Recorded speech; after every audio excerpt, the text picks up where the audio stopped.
Welcome to episode 42 of the Hard Truth About B2B e-commerce. I'm your co-host, Isaiah Bollinger, and I'm here with Tim. Hey, everybody. I'm Timothy Peterson. Welcome back. It's great to have you again. Let me give a word from our sponsor before we dive in. I'd like to talk about Punchout2Go. They are a global B2B integration company specializing in connecting commerce business platforms with e-procurement and ERP applications. Punchout2Go's iPaaS technology seamlessly links business applications to automate the flow of purchasing data. And with their solution, you can immediately reduce integration complexities for Punchout catalogs, electronic purchase orders, invoices, and other B2B sales order automation documents. Accelerate your business results. Thank you to our sponsor. And Isaiah, I'm excited today. We got a topic that we haven't really touched on as much as we should have.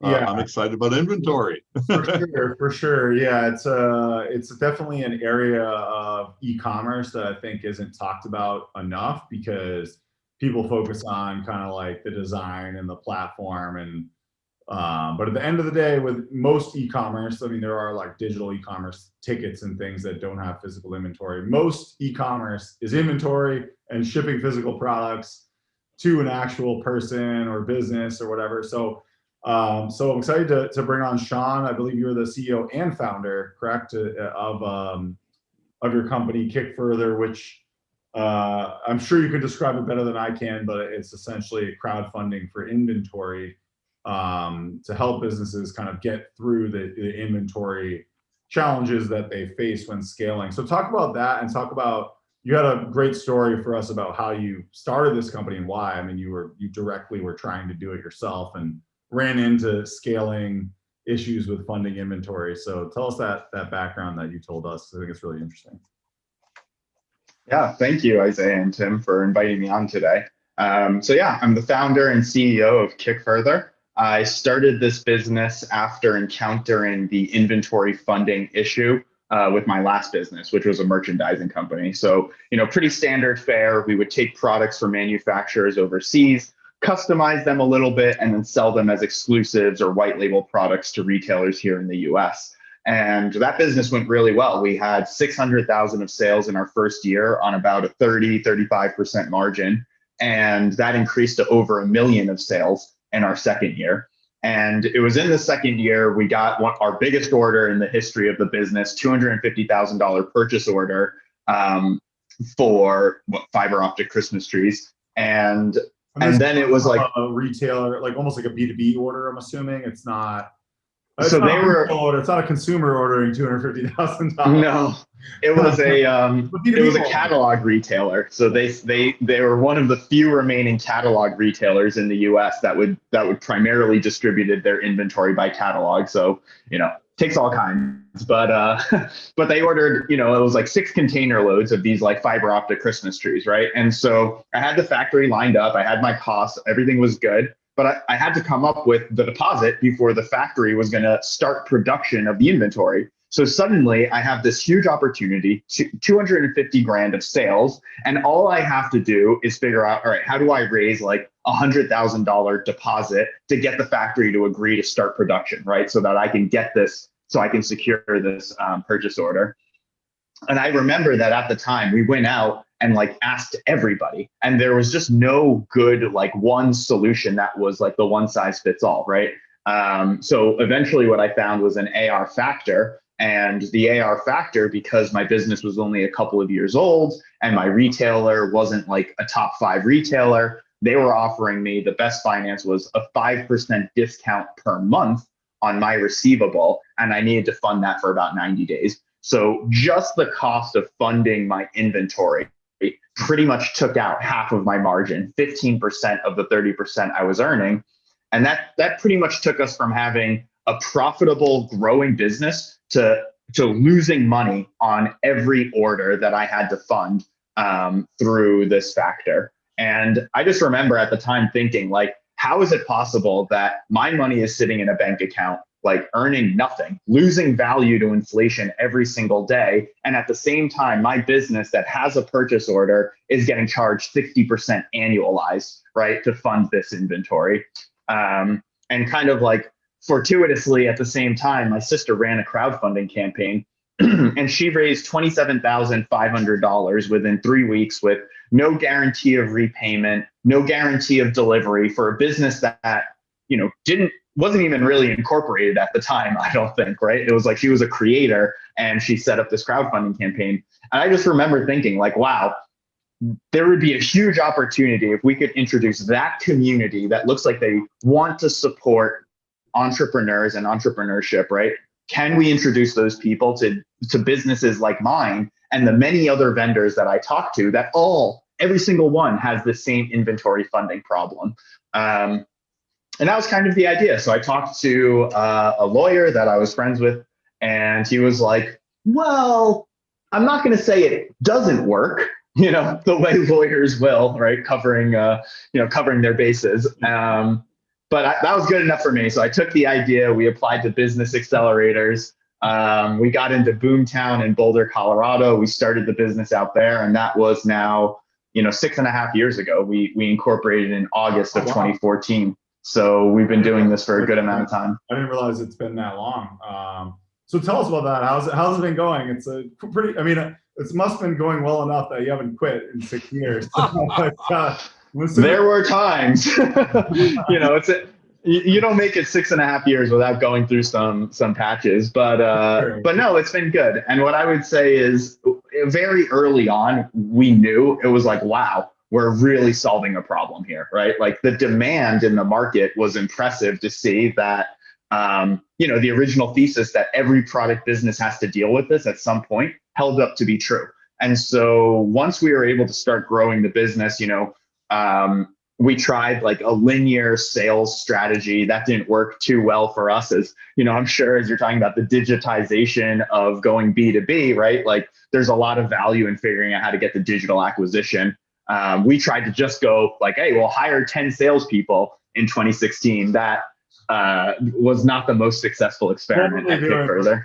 Were they calling people, or what were they doing? Yeah, the whole thing, right? Prospecting, like find the leads, call the leads, close the deal, right? And we're like hiring fresh college graduates.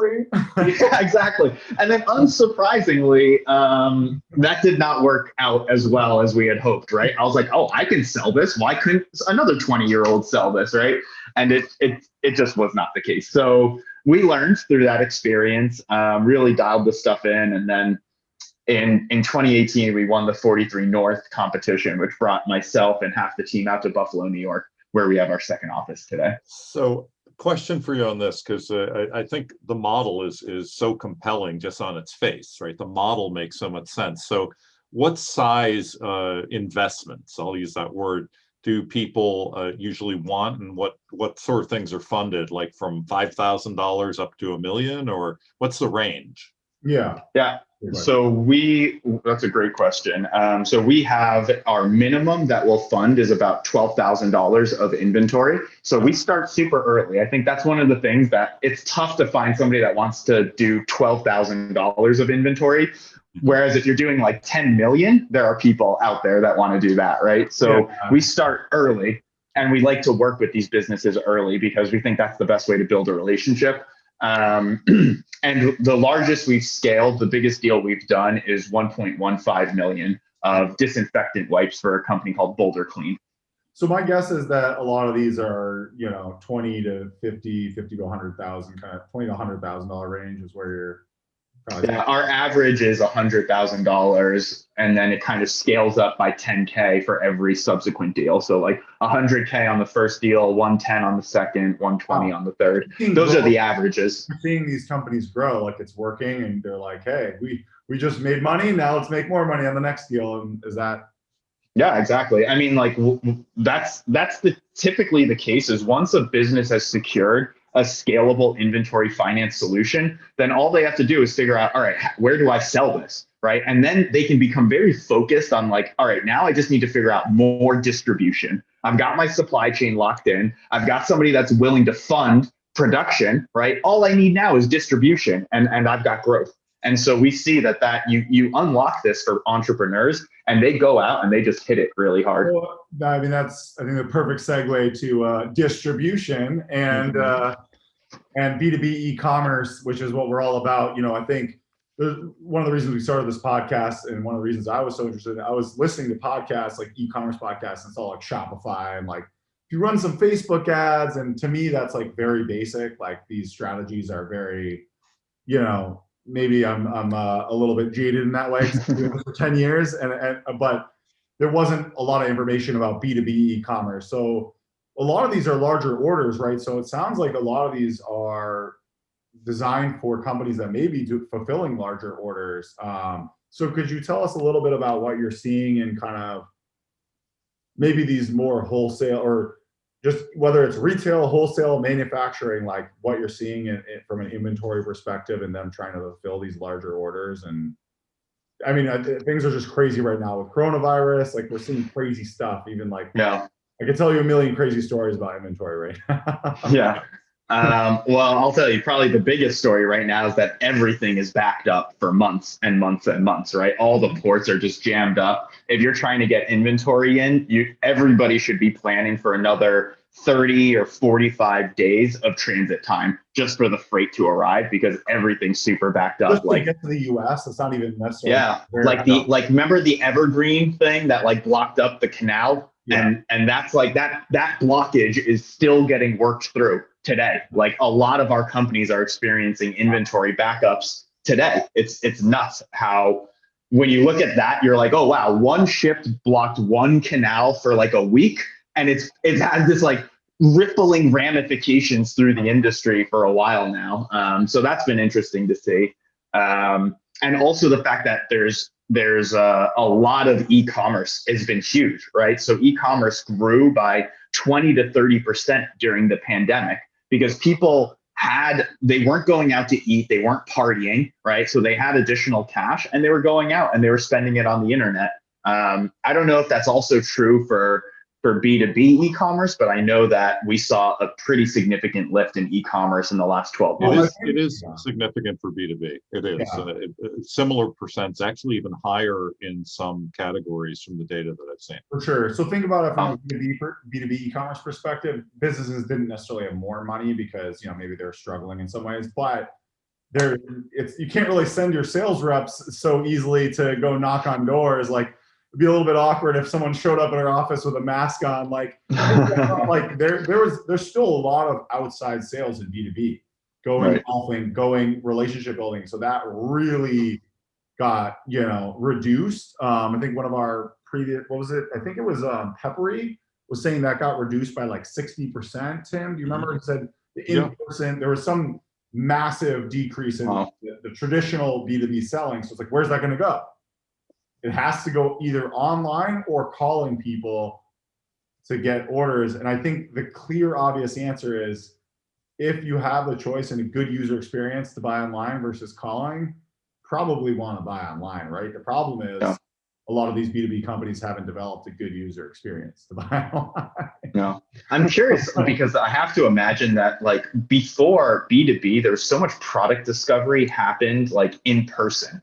Like how do you show another business like a new product without going and showing them a sample? You know what I mean? And I have to imagine there's been a transition there to digital solutions as well, right? Well, there's been a move actually to salespeople live streaming, which is something that didn't even exist really to an extent a few years ago. But a salesperson will set up some sort of time, and instead of like a webinar with a deck or whatever you might imagine, it actually is a live stream where they're going through a particular place and they're showing things from every angle, and they're saying, can you see this? Can you, whatever, or creating those 3D like walkthrough experiences that museums and art galleries do.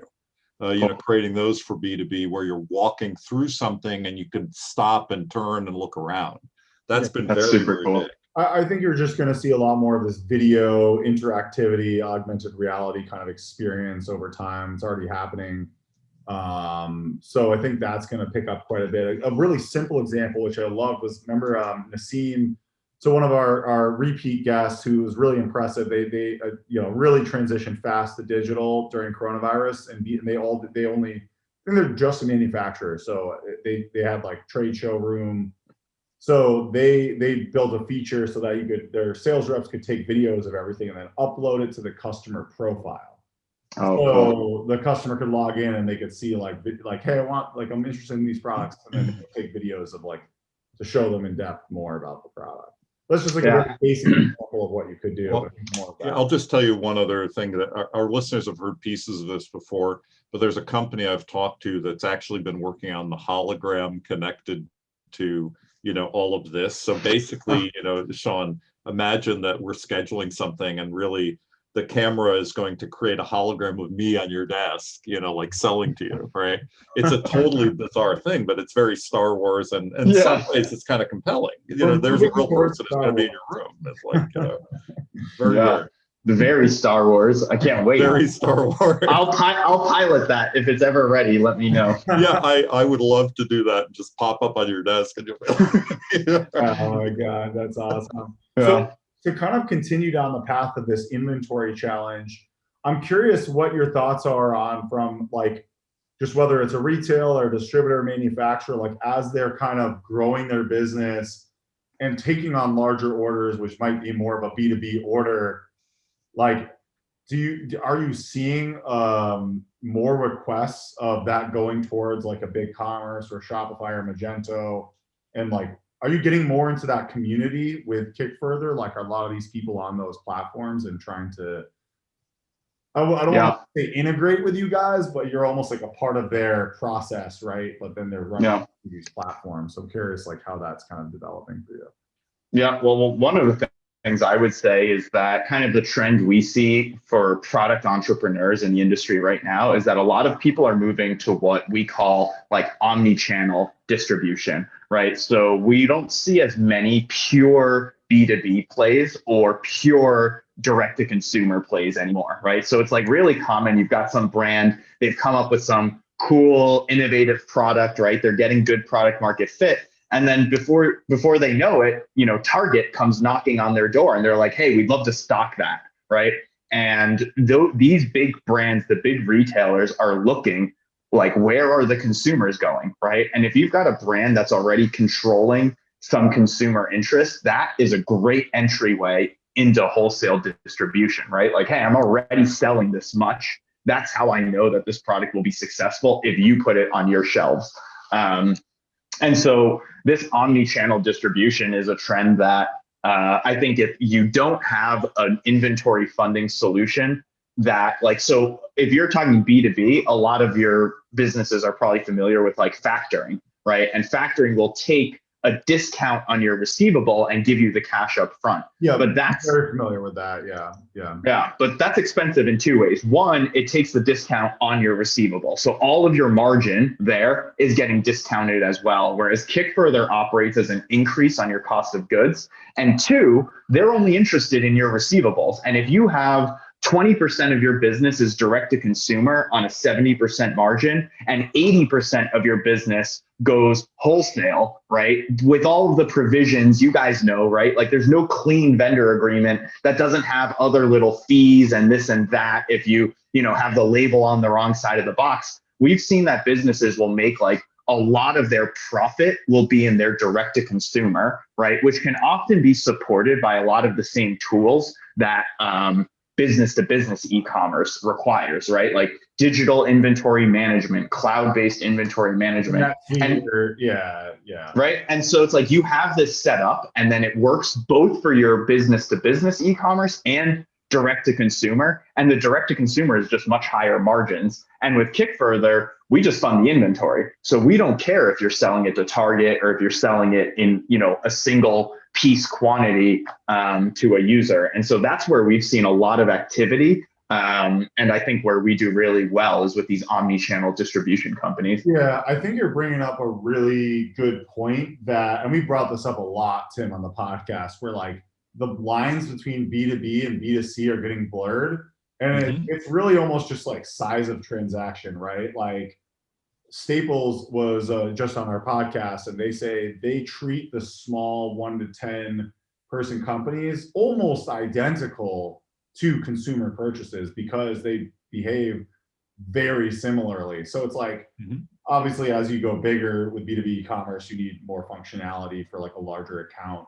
because the transaction is probably more complicated. But it's almost like this spectrum that I think B2B companies or hybrid B2C, B2B companies need to get more comfortable with. And I think the most successful companies are the ones that are going to be most capable at dealing with the spectrum in kind of a uniform way, where they have NetSuite and Kickfurther and whatever their platform, it's all kind of like this unified, integrated experience. So whoever's buying, they kind of go through the same. Well, and you know what I would just add to that too is I think it's also connected to how people work today and how people approach their own careers. I mean, I was working with two different businesses. One was like a pottery business that started as two people loving pottery and just making it themselves, and then all of a sudden it becomes this big e-commerce thing, and then they're doing wholesale, and it's a giant thing that started somewhere small and very direct, and they wanted to keep those roots. And the same thing happened for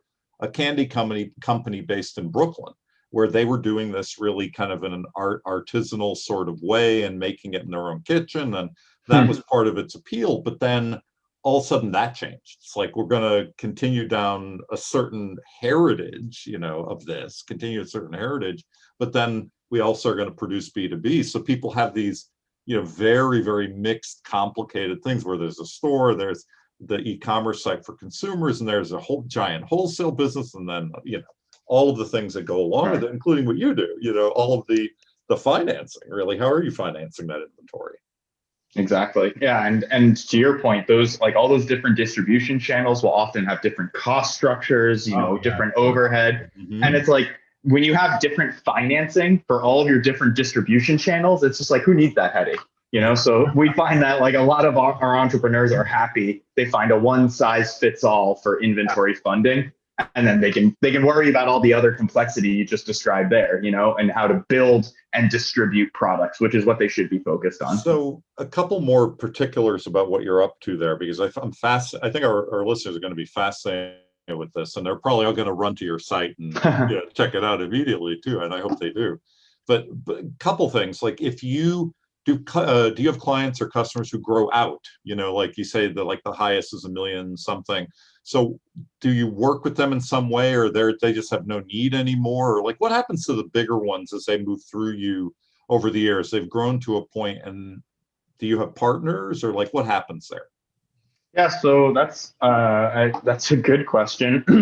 Typically what happens is that they'll just, as businesses scale on our platform, we kind of open it up with more repeat performance. They can do concurrent SKUs at the same time. They can fund more inventory. And on Kickfurther, it's all driven against their, trailing 12 month revenue. And so we have businesses that will have, like, they'll start with 100K, and eventually they'll have $1 million or $1.5 million of inventory on active consignments on our platform. Even if it's on, like 4 $300,000 deals will translate to 1.2 million of inventory, right? Mm-hmm. And so that's one way that we've been able to support businesses that get more mature on the platform.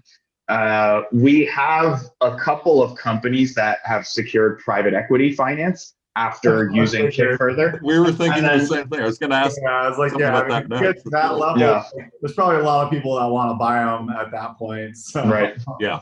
Yeah.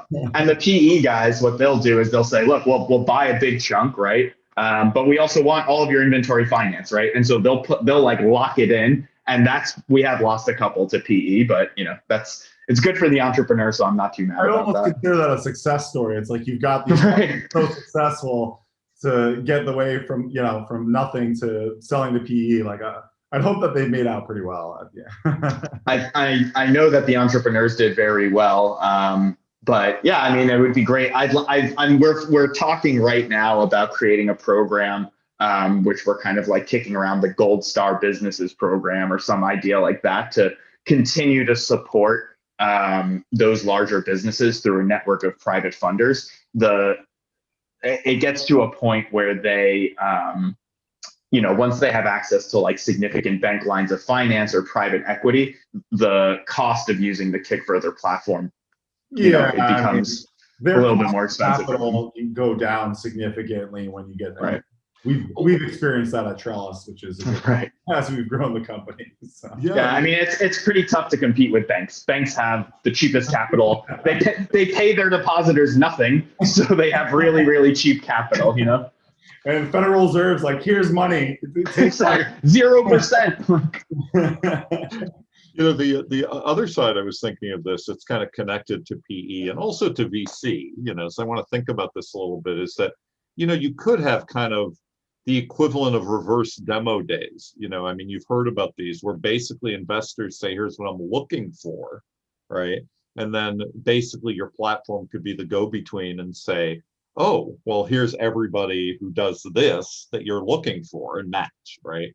I mean, it's kind of an interesting opportunity for you because you have all of these people who are legit and you see exactly how they're growing and you see exactly what the investment is doing, and they're all in these specific categories. And it's kind of like you're doing the homework for all of these investors, right? So, right. Yeah, one of the things we're working on and we're pretty excited about is creating a white label solution for financial institutions to offer this to entrepreneurs in their communities, right? Because right now, if you're a business that has 250K of revenue and you've existed for 12 months and you go to a bank, they don't want to fund you. They definitely don't want to fund your inventory. I remember right? Like this. They didn't really care about us until we got to like, honestly, over $1 million in revenue. I think it might have even been 3 million, where all of a sudden they're calling you and they're like, hey, can we get a piece of that? Exactly. There are nonprofit, as you likely know, there are nonprofit manufacturers associations for small business, for example, in every single state in the country. And every big city has their own versions of them. So, for example, there's a great organization called ITAC. I forget what it stands for. That's been around for decades in New York City. They try to match things like you're doing, with people who are manufacturers saying, how do I fund inventory, right? So you can just see like all of a sudden there's like a ready-made way to connect to that world. There already exists. All of these nonprofits exist. Yeah, I mean, like what you're talking about is just like there are all these disparate solutions, right? Then like every state will have their own, and other like some entrepreneurs will go to their rich Uncle Joe, right? Some of them put it on a credit card, right? Like that's where I went. I went to my rich Uncle Joe. Yeah. I mean, but that's the reality. Like entrepreneurs will build their business how they can because that's what they have to do, right? So they'll just figure it out. But I just remember like going around talking to all these vendors, there was no like solution, right? Like if you want to sell on the internet, it's like, all right, I'm going to create an Amazon store, right? Like there's some like known solutions, and there was nothing like that for inventory funding, which is why we said, look, there should be a cohesive, one size fits all inventory funding solution for businesses, whether you're in Kansas or New York City, right? Like this should be available to entrepreneurs all over America. And, of course, America is just the start, but, that's where we are today. What's your biggest category? Health, with fashion? What's your biggest category? I would say it's somewhere between like it's either home goods or like health and beauty. We do a good amount of, also consumer electronics, apparel. Where we do a lot. We do every vertical. So if you pick the vertical, we funded it. Home goods has exploded with coronavirus, so I'm not surprised. Right. It has. Yep. Yeah, like home cooking little stations, stuff like that. They've become super popular. Things furniture, like that. Outdoor furniture, probably too. Yeah. I have a really question that I've been, I guess I'm maybe a little biased, but I believe we're kind of going through this next shift of B2B e-commerce and B2B companies, kind of like what we saw in 2010 to 2020, where retail had to kind of make this e-commerce omni-channel shift where you can't just have a store. Some companies maybe can, but most companies needed to expand to e-commerce and marketplaces and kind of like a digital strategy. And B2B is kind of going through that. It's more challenging for them in a lot of ways.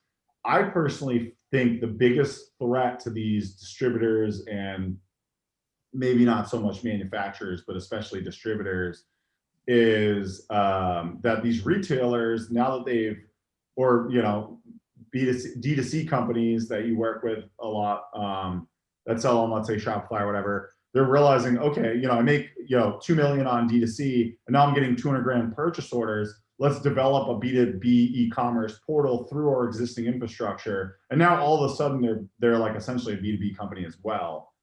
And they're maybe a little more sophisticated digitally. so they can kind of leapfrog some of these B2B companies. You're seeing that at the much larger scale of like a Wayfair or Amazon, who now have like massive B2B e-commerce.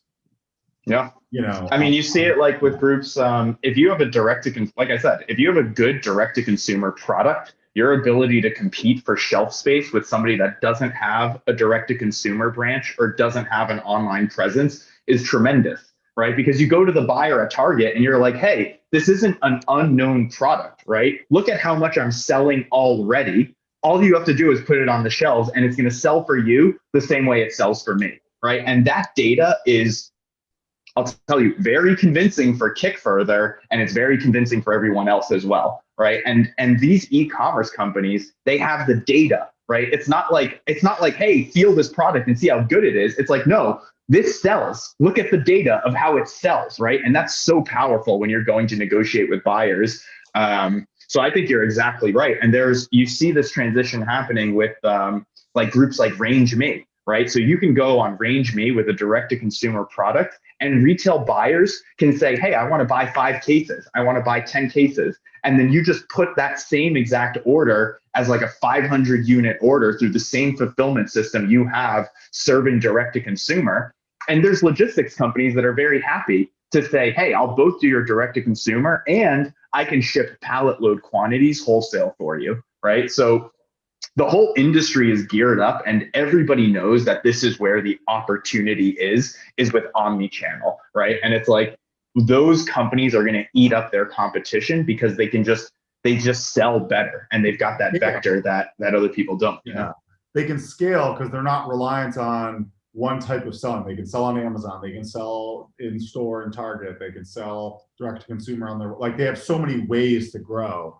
Exactly. And when you look at what just happened with the coronavirus, like who got destroyed were companies that relied on like one distribution point, right? Yeah. So it's like, oh, I sell to, whatever, right? XYZ. And then that one guy stops buying from you, boom, your whole business is dead. You can't survive for a pandemic on 2 months of PPP money, right? So it's like who survived were the companies that had invested in what I call resilient distribution, right? Which means multiple channels. You don't have like one single point of failure. You've got lots of little legs that hold up your business. And if any one gets knocked out, you just put a little bit weight, put a little bit of weight on the others. Right? I agree. I think so. Some of the customers that we saw got hit the hardest on our end as a digital agency were education. They sold to education and they were way too reliant on selling to schools.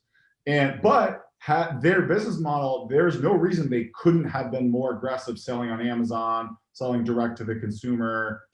Like they could have been smarter about that, but they were so reliant on selling to schools that they really struggled to kind of shift that, because obviously purchase orders from schools were not strong during coronavirus. Yeah, and you have companies like Range Me will help direct to consumer go to wholesale retail. But I just noticed, I don't know if you guys are familiar with Fair, but Fair used to be like digital distribution for wholesale, like small wholesale. And I just saw that Fair is transitioning to direct to consumer. So that it's going both ways, where you have direct to consumer trying to push to wholesale, and you have wholesale trying to push to direct to consumer with online presence. It's all going to be like the spectrum of just how big is the order, like, It's like all shades of gray. You know what I mean? Like, yeah. No, it makes a lot of sense. I mean, because it goes back to what we were just saying in those couple examples I gave about like the pottery business and the candy business. It's like, well,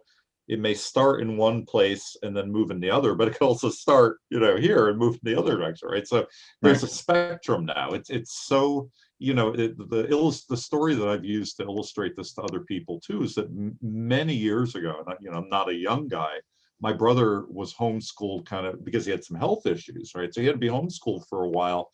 Nobody knew how to get him like the school supplies that Isaiah's talking about. They had to get bought by the school and then delivered from the school to us. And, it was a pre-internet era, right? So that's one thing. But also there just wasn't a mechanism to buy like these sorts of supplies for regular human beings. It's like, that didn't make any sense.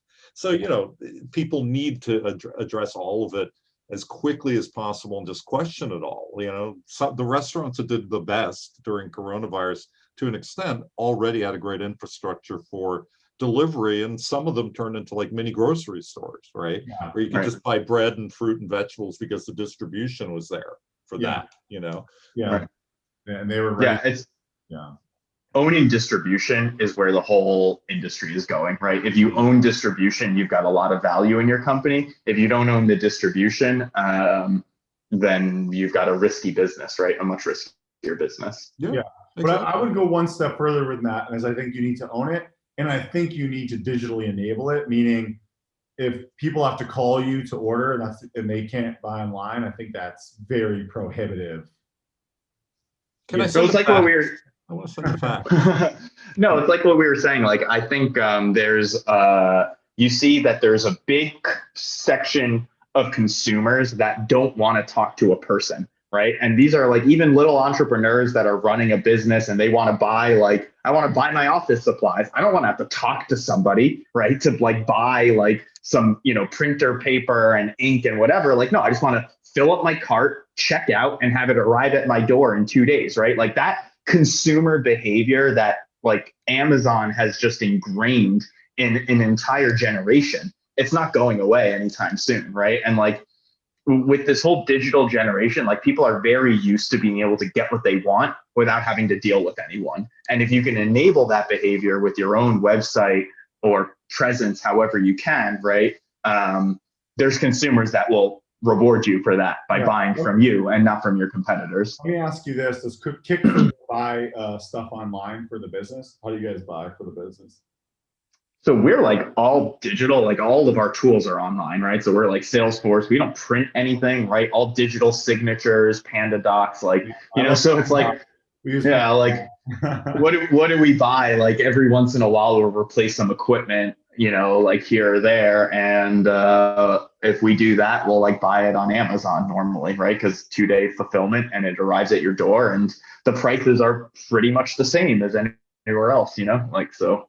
Yeah. So, and are you guys don't have a big like office presence? Are you distributed or?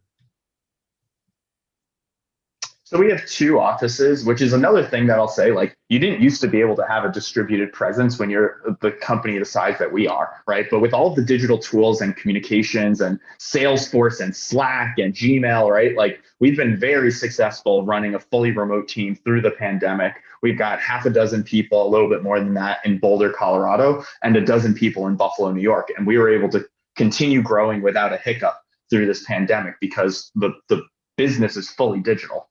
Yep. And do you guys hire outside of that? Like if someone's good in another state, or do you try and hire only in we're part of the Start New York program in Buffalo, New York. So all of our employees here get exemption from New York state tax. So that's like a really nice little benefit. And even though we can run fully remote, like I did a happy hour yesterday, everybody's vaccinated now.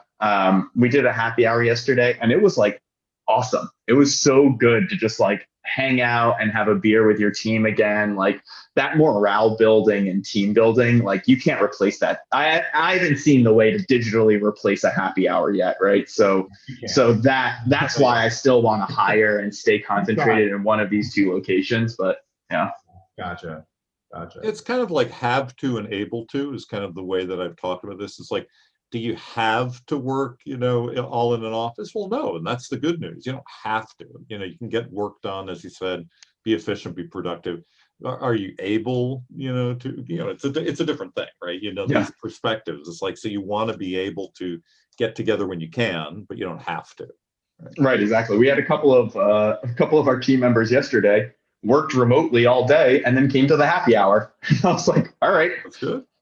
It's like everybody's getting everything done, you know, like who cares? Yeah, that happens all the time for us because we've just given up trying to force people to come to the office. But one question I really want to hear your opinion on is like, what advice would you have for someone trying to grow B2B, you know, just in general, but obviously hopefully facilitating through online commerce with inventory? Like, you know, obviously they can use your platform, but in general, like you mentioned the 45-day lead time, as they're scaling and they're taking larger B2B orders, like what advice would you get? You must see so many orders now. So just curious, like what you would advise maybe a early mid-stage B2B company? Or yeah, I would say, I mean, if they're mid-stage, they probably already have some funding solutions in place, right? For the earlier stage companies, it's like you should find that solution like now. Not don't wait until you don't have options, right? And you like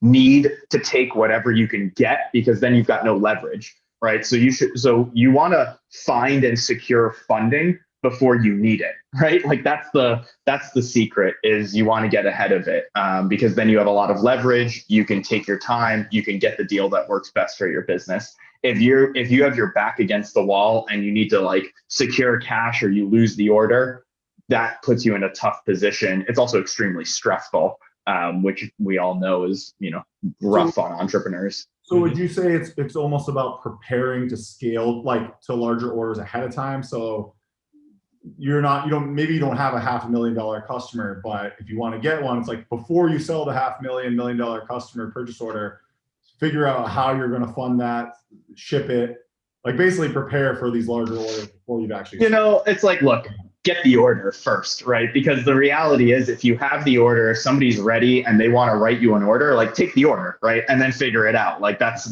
I'm always going to give the advice like ABC, right? Always be closing is great advice all the time for any business owner. I would just say like, if you have a moment as an entrepreneur, it's valuable to be strategic about thinking about where your financing is coming from, right? And like, that doesn't mean that you should like put the brakes on your business and stop selling or anything like that. But, don't wait until the last minute is really what I'm saying, right? Yeah. And that's something that it's like, it's just one of these problems people don't want to deal with.